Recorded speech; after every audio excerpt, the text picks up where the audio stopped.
Welly Alfian ditemukan meninggal di kamar mandi tempat kosnya di Jalan Raya Sesetan, Gang Berlian nomor 3, Desa Dauh Puriklot, Denpasar Barat, Senin 2 Agustus pagi. Kasubag Humas Polresta Denpasar Ibtu Iketut Sukadi menerangkan, kematian korban diketahui setelah penjaga kos bernama Oktavia Eka Kurniawati berniat menemui korban. Mengingat sejak Minggu 1 Agustus, pemuda asli Tegal Kampung Baru, Balaraja, Kabupaten Tangerang tidak kelihatan. Saat pintu kamar diketuk, korban tak ada memberi respon. Tak mendapat jawaban, Oktavia mengajak suami bernama Yuda dan tetangga Yosep Wisnugroho untuk mengecek.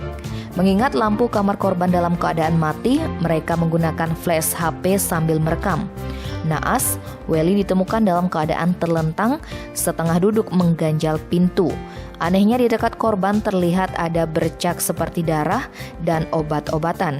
Hasil identifikasi Polresta Denpasar, dugaan sementara korban meninggal karena sakit. Namun polisi masih mendalami penyebab pasti kematian korban dan temuan bercak darah di kloset. Tim Bali Express melaporkan.